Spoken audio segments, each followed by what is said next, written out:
बच्चों, welcome back to the physics tree. मेरा नाम है Anshul Gupta, I am from IIT Roorkee और आज हम शुरू कर रहे हैं फिजिक्स का one of the most important chapter.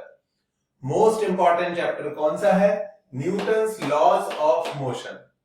Okay, अगर किसी भी वजह से आपको क्लास 11th का फिजिक्स में थोड़ी सी भी वीकनेस लगती है तो उसकी सिर्फ दो वजह। आपको सेकेंड लॉ ऑफ न्यूटन की इक्वेशन लिखने में प्रॉब्लम होती होगी या फिर आपको वर्क एनर्जी थ्योरम की एप्लीकेशन नहीं पता। तो अगर आपको ये दोनों कॉन्सेप्ट में से किसी में भी प्रॉब्लम है तो ग्रेविटेशन, फ्लूइड्स और सिंपल हार्मोनिक मोशन, इन तीनों चैप्टर्स में प्रॉब्लम आएगी आपको। और इसीलिए मैंने चूज किया है कि ये वेब सीरीज में एकदम फ्री यूट्यूब पर डालूंगा, जिसमें मैं Newton's laws of motion complete करूंगा और उसके बाद नेक्स्ट सीरीज में वर्क एनर्जी पावर पूरा चैप्टर कंप्लीट करूंगा। तो आपको बस इतना करना है कि वीडियोस देखते जाओ और जब भी मैं बोलूं कि पॉज करके क्वेश्चन सॉल्व करो तो क्वेश्चंस ट्राई जरूर करो। और सबसे अच्छी चीज ये रहेगी कि मैंने डीपीपीज ड्रॉ करी है हर एक लेक्चर के अकॉर्डिंग। तो जब भी मैं लेक्चर के बाद बोलूं कि ये 10 क्वेश्चन या 15 क्वेश्चन की डीपीपी में दे रहा हूं लिंक्स में, तो वो डीपीपी एग्जैक्टली उस लेक्चर पर बेस्ड होगी। मतलब ऐसा नहीं होगा कि मैंने कुछ पढ़ाया और फिर आप क्वेश्चन सॉल्व करने गए तो आपसे क्वेश्चन हो नहीं रहे। उसकी मेन वजह यह होती है कि पूरा चैप्टर पढ़ने के बाद आप क्वेश्चन सॉल्व करोगे तभी आप क्वेश्चन सॉल्व कर पाओगे, और उस चक्कर में जब तक चैप्टर खत्म नहीं होता आप कंसेप्ट भूलने लग जाते हो। तो what I have done is कि एक एक कंसेप्ट पर डीपीपी बनाई। तो फर्स्ट क्लास में जैसे नॉर्मल रिएक्शन फोर्स पे ज्यादा बात होगी तो नॉर्मल रिएक्शन की अलग डीपीपी है। सेकंड में टेंशन फोर्स पर टेंशन फोर्स की अलग डीपीपी है। उसके बाद फ्रिक्शन, उसके बाद कंस्ट्रेंट मोशन, उसके बाद सूडो फोर्स। इस तरह से मैंने सबकी डीपीपीज अलग अलग बनाई। तो डीपीपीज सॉल्व करो और अगर उसके बाद टेस्ट देना है तो टेस्ट का लिंक भी दे दूंगा मैं, आप जाके खुद से टेस्ट भी दे सकते हो। ओके, तो शुरू करते हैं न्यूटन्स लॉज ऑफ मोशन। और सबसे पहले बात करते हैं कि न्यूटन ने क्या लॉज दिए थे और हम उनको कैसे इंटरप्रेट करते हैं to use them in our day to day life. Okay, तो हेडिंग डालो न्यूटन्स लॉज ऑफ मोशन और न्यूटन ने 3 लॉज दिए थे। सबसे पहले फर्स्ट लॉ की बात करते हैं। बच्चों, न्यूटन ने जो फर्स्ट लॉ दिया था उसको लॉ ऑफ इनर्शिया भी बोलते हैं। लॉ ऑफ इनर्शिया मतलब कोई भी ऑब्जेक्ट, कोई भी पार्टिकल, कोई भी body wants to maintain its inertia. कोई भी चीज अपना स्टेटस को मेंटेन करना चाहती। मतलब अगर कोई पार्टिकल रेस्ट पे रखा है तो वो रेस्ट पर ही रहना चाहेगा। उसका मास है, उसका इनर्शिया है और उसकी वजह से वो रेस्ट पर ही रहना चाहेगा। अगर आपको मूव करना है तो आपको क्या लगाना पड़ेगा? फोर्स लगाना पड़ेगा। तो स्टेटमेंट तो बहुत सिंपल है, उसकी अंडरस्टैंडिंग को समझना। Law of inertia says that if a particle is at rest और it is moving, it will maintain its state of motion। तो बच्चों, state of motion क्या होता है? It will maintain its state of motion unless there is a force applied on it। जब तक किसी particle पर हम फोर्स नहीं लगाएंगे वो अपना स्टेट ऑफ मोशन कंजर्व करेगा, स्टेट ऑफ मोशन मेंटेन करेगा। तो पहले ये समझ लेते हैं कि स्टेट ऑफ मोशन होता क्या है। आपने पहला चैप्टर या दूसरा चैप्टर काइनेमैटिक्स जो पढ़ा होगा उसमें हमने मोशन की बात करी थी और मोशन में हमने 3 चीजें पढ़ी होंगी। एक पोजीशन, दूसरा वेलोसिटी और तीसरा एक्सेलरेशन। Position, velocity, acceleration. तो जब मैं बोल रहा हूं स्टेट ऑफ मोशन चेंज नहीं होगा तो मेरा इन तीनों में से किसकी तरफ इशारा है? अगर बॉडी पर फोर्स नहीं लगाओगे तो स्टेट ऑफ मोशन चेंज नहीं होगी। तो स्टेट ऑफ मोशन का मतलब पोजीशन चेंज नहीं होगी, वेलोसिटी चेंज नहीं होगी या एक्सेलरेशन चेंज नहीं होगा। तो पहली चीज समझो, स्टेट ऑफ मोशन किसको पॉइंट करती है? स्टेट ऑफ मोशन से मतलब था न्यूटन का वेलोसिटी। स्टेट ऑफ मोशन किसको रिप्रेजेंट करता है? वेलोसिटी को। अगर फोर्स नहीं लगाओगे तो वेलोसिटी चेंज नहीं होगा। अगर वेलोसिटी 0 है तो 0 बना रहेगा, और अगर वेलोसिटी 5 मीटर पर सेकेंड है तो 5 मीटर पर सेकेंड बना रहेगा। कई लोग इसको गलत इंटरप्रेट करते हैं, दे थिंक कि अगर फोर्स नहीं लगाओगे तो बॉडी मूव नहीं करेगी। ऐसा नहीं है। अगर बॉडी ऑलरेडी मूव कर रही थी तो बिना फोर्स लगाए भी वो मूव करती रहेगी। अगर आप ग्लास की किसी फ्लोर पर, जैसे आइस स्केटिंग की रिंग होती है, उसमें आप एक ब्लॉक को थोड़ा सा पुश कर दोगे तो वो अपने आप काफी देर तक मूव करता रहेगा। अगर हम उसको परफेक्टली फ्रिक्शनलेस बना दें तो वो हमेशा हमेशा के लिए मूव करता रहेगा। तो फोर्स की जरूरत मोशन कराने में नहीं है, फोर्स की जरूरत मोशन को चेंज करने में है। मोशन स्टार्ट करते टाइम फोर्स चाहिए और मोशन स्टॉप करते टाइम फोर्स चाहिए। समझ में आया? मोशन को मेंटेन रखने के लिए फोर्स की बिल्कुल जरूरत नहीं है। अगर फोर्स 0 है तो बॉडी अगर एक बार मूव कर गई तो हमेशा मूव करती रहेगी। इतनी सी बात है। इसको कैसे समझ सकते हैं? इजी वर्ड्स में अगर समझना है, इजी वर्ड्स में ऐसे लिख सकते हो आप, ठीक है? ये तो फर्स्ट पैराग्राफ हो गया। सेकंड लिख सकते हो कि in absence of any force, force की किसमें? एब्सेंस में। In absence of any force a particle will maintain its state of motion. और फिर अगर आपको समझ में आ गई वो बात तो स्टेट ऑफ मोशन को आप क्या लिख सकते हो? फोर्स की एब्सेंस में पार्टिकल अपनी वेलोसिटी मेंटेन करेगा। बस इतनी सी बात थी फर्स्ट लॉ ऑफ न्यूटन। हमको इसको उल्टा भी सीखना है। उल्टा मतलब अगर वेलोसिटी कांस्टेंट है, वेलोसिटी कांस्टेंट है तो क्या है? एक्सेलरेशन 0 है। आप सबको पता होना चाहिए कि एक्सेलरेशन क्या होता है? Rate of change of velocity. उल्टा कैसे सीखना है कि अगर वेलोसिटी कांस्टेंट है तो स्टेट ऑफ मोशन कांस्टेंट है, और अगर स्टेट ऑफ मोशन कांस्टेंट है तो पार्टिकल पर फोर्स नहीं लग रहे हैं।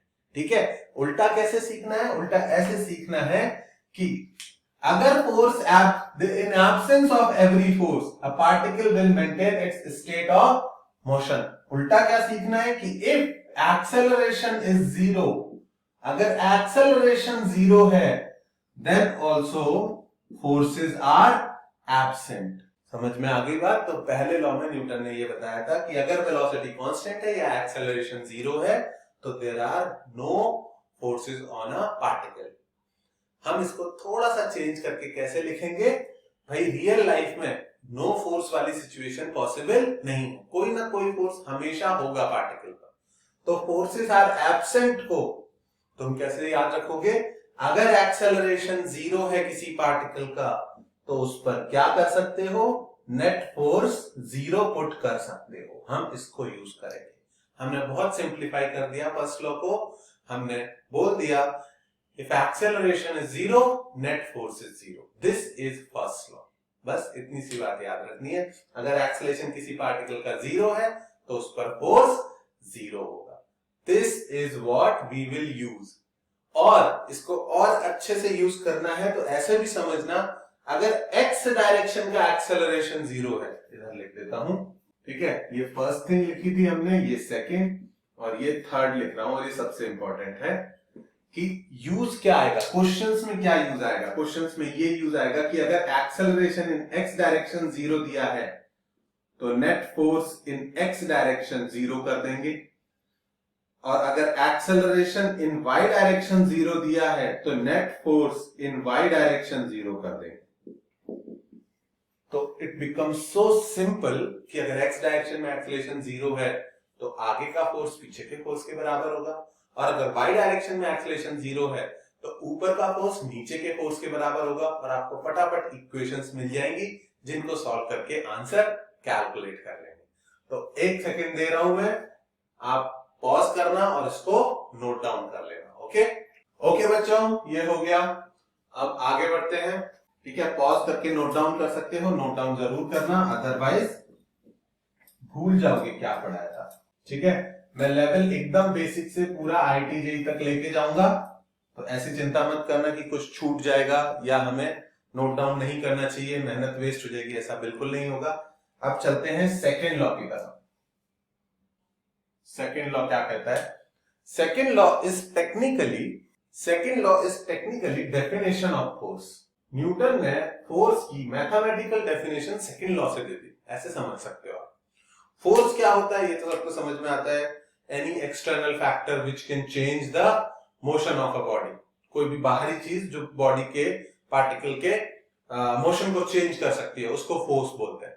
ठीक है, तो डेफिनेशन ऑफ फोर्स मैथ्स में कैसे है? मैथ्स में न्यूटन ने बोला the net force on a particle, किसी भी पार्टिकल पर जो नेट फोर्स लग रहा है, that is equal to rate of change of linear momentum. बच्चों p वेक्टर से रिप्रेजेंट करते हैं और इसकी वैल्यू होती है, मोमेंटम होता है पार्टिकल का मास इंटू उसकी वेलोसिटी। मोमेंटम होता है mass into velocity. Velocity is a vector quantity, तो p वेक्टर को कैसे लिख सकते हैं? m इंटू ये होता है मोमेंटम। मोमेंटम क्या होता है, एक सेकंड के लिए बात कर लेते हैं कि अगर दो बॉडीज मूव कर रही हैं, एक हैवी और एक लाइट, तो मोमेंटम किसका ज्यादा होगा? तो ज्यादातर लोग सोचते हैं कि हैवी वाले का मोमेंटम ज्यादा होगा, लेकिन ऐसा नहीं है। What if heavy object, let's say heavy object ले लेते हैं, एक शॉपिंग कार्ट, मॉल में आप गए, शॉपिंग कार्ट जो होती है उसके अंदर सामान भरा हुआ, एक हैवी ऑब्जेक्ट मूव करता हुआ आपसे टकराया। ठीक है, हो सकता है आपको थोड़ा सा पुश लगे, लेकिन वहीं दूसरी तरफ एक लाइट ऑब्जेक्ट मूव करता हुआ आपसे टकराया। लाइट ऑब्जेक्ट है लेट्स से एक फुटबॉल। तो कौन सी चीज जब आपसे टकराएगी तो आपको ज्यादा जोर से धक्का किस में फील होगा? तो क्या आप सिर्फ मास देख के डिसाइड कर सकते हो कि कार्ड ज्यादा धक्का मारेगी या फुटबॉल? ऐसा बिल्कुल भी नहीं है, क्योंकि अगर कार्ड, शॉपिंग कार्ड कोई मूव कर रहा है तो बहुत स्लो मूव कर रहा है, आपसे टच होगा, आपको हल्का सा पुश लगेगा। वहीं अगर किसी ने फुटबॉल हिट की हुई है और एक अच्छे स्ट्राइकर ने हिट की हुई है, तो उसकी वेलोसिटी काफी ज्यादा होगी। फुटबॉल उस कार्ड की कंपैरिजन में काफी हल्की है, लेकिन जब वो आपसे टकराएगी तो आपको ज्यादा जोर से पुश लगेगा, ज्यादा जोर का धक्का लगेगा, ज्यादा फील होगा। तो momentum is something which comprises the mass as well as the velocity. एक बहुत बड़ा ऑब्जेक्ट अगर रेस्ट पर है, बहुत हैवी ऑब्जेक्ट अगर रेस्ट पे है, तो उसका मोमेंटम कुछ नहीं है। और एक बहुत हल्का ऑब्जेक्ट जैसे कि एक बुलेट बहुत हल्का होता है, 50 ग्राम 40 ग्राम का बुलेट होता है, लेकिन उसकी वेलोसिटी जब हाई होती है तो वो बहुत ज्यादा मोमेंटम कैरी करता है अपने साथ और बहुत जोर से चोट लगाता है। तो ऐसे ही समझना कि momentum is something which depends on the mass as well as on the velocity. ठीक है, किसी चीज का मोमेंटम ज्यादा है तो जब वो टकराएगा तो ज्यादा चोट मारेगा, ज्यादा धक्का मारेगा, ज्यादा पुश करेगा दूसरे ऑब्जेक्ट को। ओके, तो मोमेंटम को समझ लो कि momentum is mass into velocity. और फोर्स लगने से क्या होता है? फोर्स लगने से मोमेंटम चेंज होता है। फोर्स किसके बराबर है? Rate of change of linear momentum. ठीक है, rate of change of linear momentum with respect to time. किसके साथ मोमेंटम का चेंज? पर सेकंड मोमेंटम कितना चेंज होगा वो किस पर डिपेंड करेगा? बॉडी पर कितना फोर्स लग रहा है। मैं समझाता हूं। Rate of change of linear momentum को सिंपल टर्म्स में हम लिख सकते हैं dp by dt, change in momentum per unit time. तो नेट फोर्स किसके बराबर होगा? Change in momentum per unit time. जितना फोर्स होगा, अगर 1 न्यूटन का फोर्स है तो 1 केजी मीटर पर सेकेंड का मोमेंटम चेंज होगा पर सेकेंड। ठीक है, तो मोमेंटम चूंकि मास इनटू वेलोसिटी है, पर हमें इसको क्या करना है? हमें इसको डिफरेंशिएट करना है। तो बच्चों डिफरेंशिएशन का आई होप प्रोडक्ट रूल आपको आता हो। प्रोडक्ट रूल क्या कहता है? अगर दो वेरिएबल है और डिफरेंशिएट करना है तो पहले फर्स्ट वेरिएबल को डिफरेंशिएट करो और दूसरे को एज इट इज रख दो, फिर फर्स्ट को एज इट इज रख दो और दूसरे वाले को डिफरेंशिएट कर दो। तो ये हो गया प्रोडक्ट रूल। प्रोडक्ट रूल क्या कहता है कि अगर दो वेरिएबल हैं तो पहले फर्स्ट को डिफरेंशिएट करो, दूसरे को एज इट इज रखो, फिर फर्स्ट को एज इट इज रखो और दूसरे को डिफरेंशिएट करो। तो टेक्निकली करेक्ट डेफिनेशन क्या आनी चाहिए थी? Net force is equals to m into dv by dt plus dm by dt, वही टर्म लिख दिया मैंने यहां पर। ये न्यूटन ने बोला था, this is what Newton said, ये एब्सोल्यूट ट्रुथ है। ठीक है, अगर कभी एग्जाम में आए कि फोर्स क्या होता है तो आपको ये वाला मार्क करना है, लेकिन हम जो यूज करेंगे वो स्लाइटली डिफरेंट है। हम यूज क्या करेंगे, हम इस नेट फोर्स को दो पोर्शन में ब्रेक करेंगे। Sum of all internal forces, sum of all internal forces, net force में क्या करेंगे हम, सारे इंटरनल फोर्सेस का addition, and sum of all external forces. हमने क्या किया, नेट फोर्स को दो पार्ट्स में लिख लिया, इंटरनल फोर्स और external force, is equals to m into dv by dt को क्या लिख सकते हैं, acceleration, rate of change of velocity, acceleration.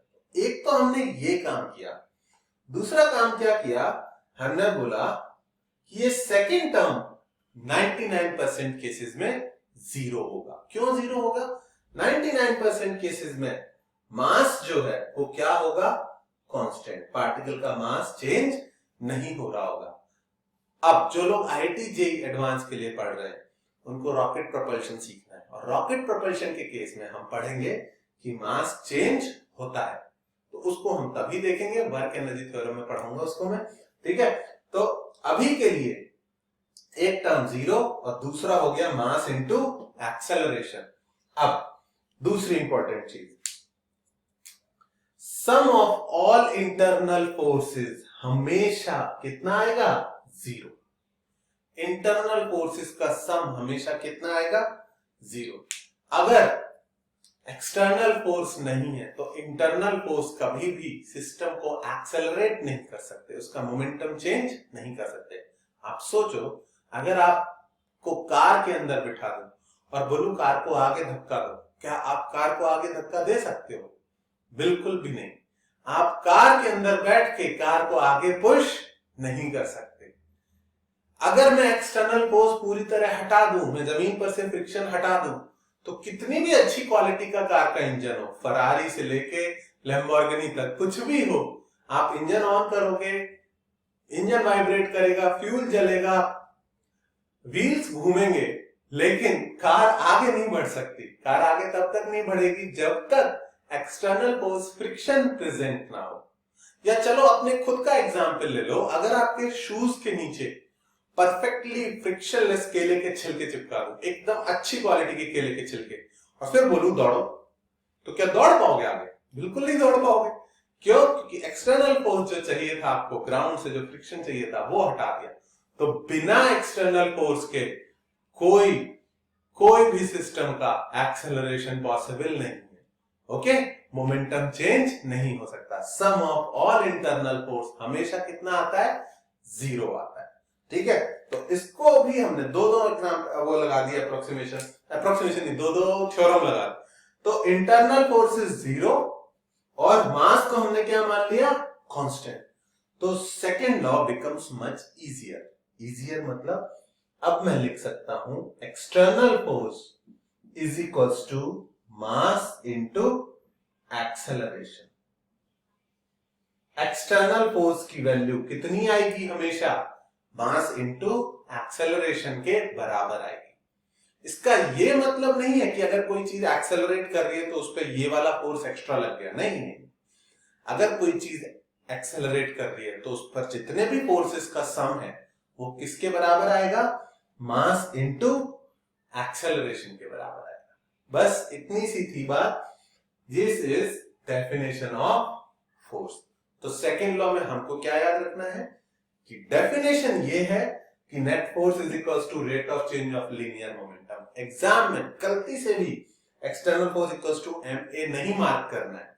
ये फाइनल रिजल्ट जो है ये अंडर सम अप्रोक्सीमेशन है। क्या अप्रोक्सीमेशन है? अप्रोक्सीमेशन ये है कि मास कांस्टेंट है। अंडर सम अजम्पशन है। क्या अजम्पशन है? कि मास कांस्टेंट है, जो कि हमेशा ट्रू होना जरूरी नहीं है। मैंने एग्जांपल दिया रॉकेट प्रोपल्शन। एक और एग्जांपल, एक ट्रक रोड पे जा रहा है, उसके अंदर सैंड फील्ड है और ऊपर से बारिश हो रही है, तो उस केस में सिस्टम का मास जो है वो चेंज होता रहेगा। तो ऐसे बहुत सारे सिस्टम्स बनाए जा सकते हैं। एक टैंक में पानी भरा हुआ, उसमें एक छोटा सा छेद कर दिया, फ्रिक्शनलेस ग्राउंड पे रखा है, टैंक आगे सिप करेगा, उसमें से पानी बाहर निकलेगा। तो ऐसे बहुत सारे सिस्टम सोचे जा सकते हैं। लेकिन एग्जाम में क्या याद रखना है, अगर डेफिनेशन पूछे तो ये ठीक है, और इंप्लीमेंटेशन के लिए अगर मास कांस्टेंट है तो ये ठीक है। External force is equals to mass into acceleration of the particle, that is it. Okay, तो मैं फिर से स्क्रीन दे रहा हूं, इसको नोट डाउन करो और फिर हम थर्ड लॉ की बात करते हैं। ओके बच्चों, नोट डाउन कर लिया। थर्ड लॉ बताता हूं, पहले तीनों लॉज बता दूं, फिर एप्लीकेशन शुरू करते हैं उनकी। थर्ड लॉ बचपन से ही सिखाया जाता है और बहुत ही सिंपल टर्म्स में सिखाया जाता है। मतलब थर्ड लॉ की जो एक डेफिनेशन सबको पता है वो है every action has an equal and opposite reaction. ये डेफिनेशन करेक्ट तो है, लेकिन ये बड़े कंफ्यूजन क्रिएट करती है। कई लोगों को एक कंफ्यूजन आ जाता है कि अगर हर फोर्स के अगेंस्ट एक फोर्स है इक्वल, तो फिर नेट फोर्स 0 हो जाना चाहिए, तो फिर ऑब्जेक्ट्स मूव क्यों करते हैं। तो हम इस स्टेटमेंट को थोड़ा सा बेटर लैंग्वेज में लिखेंगे। थोड़ा सा बेटर लैंग्वेज क्या, मैं लिखूंगा two particles always apply equal and opposite force on each other. Sir आपने भी वही बात लिखी, लेकिन अब मैंने ये क्लियर कर दिया कि अगर दो चीजें इंटरेक्ट कर रही हैं तो वो एक दूसरे पर इक्वल एंड अपोजिट फोर्स लगाती है। तो जब किसी एक का फ्री बॉडी डायग्राम बनाएंगे तो उस पर एक ही फोर्स लग रहा होगा। उन इक्वल एंड अपोजिट में से एक पार्टिकल के ऊपर एक ही फोर्स आएगा। अभी समझाता हूं क्या बोलना चाह रहा हूं, पहले देख लेते हैं। ये तो स्टेटमेंट है और ये अपने को लिखना है two particles always apply equal and opposite force on each other. इसको मैथ्स में हम ऐसे लिख सकते हैं, force applied bye particle 1 on 2 will be equal and opposite to force applied by particle 2 on 1. Particle 1 particle 2 पर जितना फोर्स लगाएगा, पार्टिकल 2 भी पार्टिकल 1 पर उतना ही फोर्स लगाएगा। ये पार्टिकल्स के लिए भी ट्रू रहेगा, ऑब्जेक्ट्स के लिए भी ट्रू रहेगा, फिजिकल बॉडीज के लिए भी ट्रू रहेगा, सब के लिए ट्रू रहेगा। ओके, तो two particles, two objects, two bodies always apply equal and opposite force on each other. ठीक है, इसको समझने की कोशिश करते हैं। और कंफ्यूजन में मेन गलती बच्चों की नहीं है। क्यों नहीं है? क्योंकि नॉर्मल रिएक्शन फोर्स कंफ्यूज करता है लोगों को। सबको लगता है नॉर्मल और एमजी एक दूसरे के इक्वल एंड अपोजिट रिएक्शन है। ऐसा बिल्कुल भी नहीं है। आप जब अर्थ की सरफेस पर खड़े हो तब तक नॉर्मल का कंफ्यूजन पॉसिबल है। एक काम करते हैं, आपने एक बॉल अर्थ की सरफेस के थोड़ा सा ऊपर 2 मीटर ऊपर से गिरा दी। ये है बॉल, इसका मास है m, और ये है अर्थ, इसका मास है कैपिटल M। ठीक है, तो ऐसे में बॉल के ऊपर अर्थ फोर्स लगाएगी। कितना फोर्स लगाएगी ये तुम लोगों को शायद पता होगा, क्योंकि 9th क्लास में पढ़ा देते हैं। वो फोर्स होगा G m1 m2 by r square. इसको ग्रेविटेशनल फोर्स बोलते हैं। तुमने स्मॉल mg सोचा होगा, which is also correct. 1 minute में आते हैं वहां पर by law of gravitation this is the force between ball and earth, G m1 m2 by r square. Okay, अगर अर्थ ने बॉल पर ये फोर्स लगाया तो बॉल भी अर्थ पर सेम फोर्स लगाएगी। कितना? G m1 m2 by r square. तो ग्रेविटी का रिएक्शन फोर्स ग्रेविटी ही होगा। अर्थ ने अगर बॉल पर G m1 m2 by r square लगाया है तो बॉल ने भी अर्थ पर G m1 m2 by r square लगाया है। नॉर्मल रिएक्शन की बात मत करो, नॉर्मल रिएक्शन को सोच के कंफ्यूज मत हो। ग्रेविटी का रिएक्शन ग्रेविटी ही होगा, नॉर्मल का रिएक्शन नॉर्मल ही होगा, फ्रिक्शन का रिएक्शन फ्रिक्शन ही होगा। आ रही है बात समझ में? तो ऐसा है कि G m1 m2 by r square में अगर आप सोचोगे तो ये 3 टर्म चेंज नहीं होने वाले। क्यों? ये है मास ऑफ अर्थ, ओके, ये है यूनिवर्सल ग्रेविटेशनल कांस्टेंट और ये है radius of earth. Radius of earth बच्चों 6400 किलोमीटर है। तो आप 2-4 मीटर ऊपर नीचे कूद गए, उससे इस डिस्टेंस पे कोई फर्क नहीं पड़ने वाला। जब तक आप 500-400 किलोमीटर ऊपर नहीं चले जाते तब तक बहुत ज्यादा डिफरेंस नहीं आएगा। तो Gm/r² कांस्टेंट है। तो किसी ने सजेस्ट किया कि बार बार इतनी पूरी वैल्यू लिखने से अच्छा है हम m के साथ इन तीनों की वैल्यू कैलकुलेट कर लें, और इन तीनों की वैल्यू आई बच्चों 9.8 मीटर पर सेकेंड स्क्वायर। तो हम आदत में क्या लिखते हैं? mg। तो अर्थ जो है वो बॉल पर कितना फोर्स लगाएगी? m into small g। और बॉल जो है वो अर्थ पर कितना फोर्स लगाएगी? m into small g। दो ऑब्जेक्ट हमेशा, दो बॉडीज हमेशा एक दूसरे पर इक्वल एंड अपोजिट फोर्स लगाएंगे। अब क्लीनली फिर से बनाता हूं, ये रहा अर्थ, ये रहा बॉल। अर्थ ने बॉल पर कितना फोर्स लगाया? Force applied bye earth on ball कितना होगा? Small mg। और दूसरा force applied by ball on earth, ये भी बच्चों कितना होगा? Small mg। इसको अच्छे से समझ लो।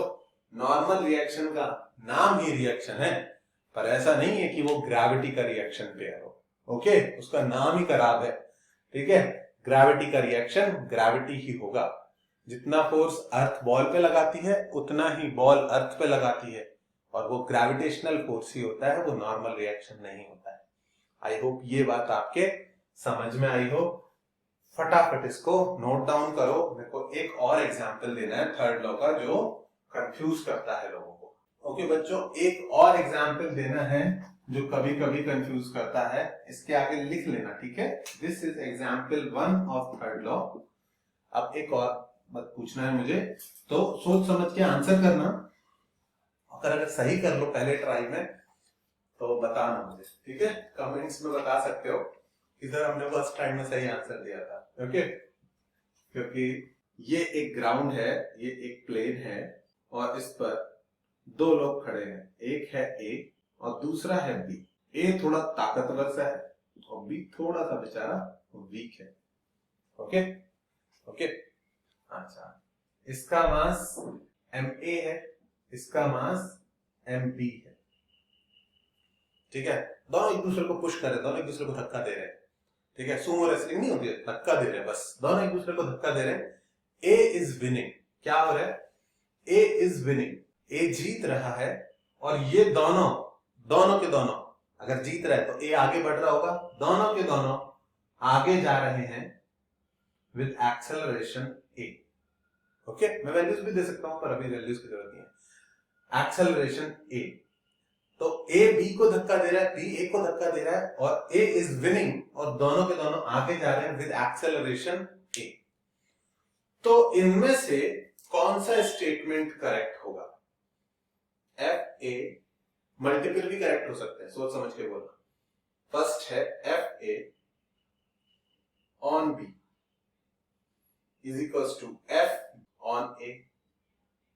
सेकंड है F A on B, A का जो बी पर फोर्स लग रहा है, force of A on B, सिर्फ मैग्नीट्यूड की बात करते हैं, is greater than force applied by B on A. तीसरा है force applied bye A on B minus force applied by B on A is equals to M A plus M B into acceleration. तो इन तीन में से कौन सा एक या दो स्टेटमेंट आपको सही लगते हैं, ये सोचना, ठीक है? पहला स्टेटमेंट है कि ए जीत रहा है, लेकिन ए का फोर्स बी पर और बी का फोर्स ए पर इक्वल है। दूसरा है कि अगर ए जीत रहा है तो ए ज्यादा फोर्स लगा रहा है। और तीसरा है कि ए जो है वो बी पर कितना ज्यादा फोर्स लगा रहा है, टोटल का मास इंटू टोटल का एक्सेलरेशन, ठीक है? तो सोच लिया आपने, ठीक है? सोच लिया, डिसाइड कर लिया which one is the correct answer. तो सबसे पहले this one is not correct. ठीक है, ये करेक्ट नहीं है, तीसरा वाला करेक्ट नहीं है। Next is this one is also a जीते या बी जीते या कोई ना जीते, हमेशा हमेशा two objects will apply equal and opposite force on each other। तो जिनको पता था अरे सर ये तो बहुत ऑब्वियस बात है, ऑब्वियस ही बात है, लेकिन गलती कर जाते हो, अंडर प्रेशर गलती कर जाते हो। तो क्या याद रखना है कि ए और बी अगर इंटरेक्ट कर रहे हैं तो एक दूसरे पर इक्वल एंड अपोजिट फोर्स लगाएंगे। तो फिर सवाल ये है कि ए क्यों जीत रहा था? ए इसलिए जीत रहा था क्योंकि ग्राउंड से उसको ज्यादा फ्रिक्शन फोर्स मिल रहा होगा। समझ रहे हो? ये एक दूसरे पर इक्वल एंड अपोजिट फोर्स लगाएंगे तो फिर डिसाइड कौन सा फोर्स करेगा? डिसाइड करेगा कि ग्राउंड से किसको ज्यादा फ्रिक्शन मिल रहा है, ए को या बी को। वही जीतेगा जिसको फ्रिक्शन ज्यादा मिलेगा। फ्रिक्शन ज्यादा मिलने के कई सारे तरीके हैं, एक टेक्निक, दूसरा कौन हैवी है, और तीसरा किसके पैरों के नीचे ज्यादा फ्रिक्शन है। एक सेकंड के लिए सोचो, ए बहुत ताकतवर होता, बहुत ताकतवर होता, 100 किलो का होता ए और बी होता 25 किलो का, 40 किलो का। लेकिन बी जो ए है, जो बहुत ताकतवर है, उसके पैरों के नीचे आपने केले के छिलके चिपका दिए, दोनों पैरों के नीचे केले के छिलके बढ़िया चिपका दिए। अब क्या होगा? क्या अभी भी ए बी को आगे धक्का दे पाएगा? नहीं। कितना भी भारी हो, कितना भी ताकतवर, अगर फ्रिक्शन हटा दिए तो ए नहीं जीतेगा। बी एक लात मारेगा और ए स्लिप करता हुआ पीछे जाएगा। तो डिसाइडिंग फैक्टर क्या था? उनका आपस का फोर्स या ग्राउंड से लगने वाला फोर्स? तो तुम बोलोगे ग्राउंड से लगने वाला फोर्स, आपस का फोर्स तो इक्वल ही था। ठीक है, सोचने में थोड़ा सा लगता है कि अरे बड़ी अजीब सी बात बोली सर ने, लेकिन ये ट्रू है। ट्रू है तो आप इसको डिफाई नहीं कर सकते। सिंपल सा है एग्जाम्पल, एक फुटबॉल रखी है, तुमने किक मारी, तो तुमने जितना फोर्स फुटबॉल पे लगाया, फुटबॉल ने उतना ही फोर्स तुम्हारे पैर पे लगाया। तो फिर फुटबॉल क्यों उड़ गई और तुम क्यों वहीं खड़े हो? क्योंकि वो फोर्स फुटबॉल के लिए बहुत ज्यादा था और तुम्हारे लिए बहुत कम था। अब रिवर्स करके सोचो कि फुटबॉल रबर की जगह मेटल की बना के बढ़िया पेंट करके रख दी जाए और फिर तुम उसको किक करो, अब वो इक्वल एंड अपोजिट फोर्स तुमको फील होगा। पहले तुमको फील नहीं हो रहा था, अब तुमको वो फील होगा। तो जब भी तुम किसी चीज से इंटरेक्ट करते हो, जब भी कोई दो पार्टिकल्स इंटरेक्ट करते हैं, without any exception they apply equal and opposite force on each other. इतनी सी बात है, तीनों लॉज मैंने बता दिए, आई होप समझ में भी आ गए होंगे। ठीक है, अभी तक सिर्फ थ्योरी पे हैं हम, ये सेकंड एग्जाम्पल था इसका। ठीक है, ये भी लिख लो और फिर हम आगे बढ़ते हैं, कुछ प्रैक्टिकल सॉल्व करके देखते हैं चीजें।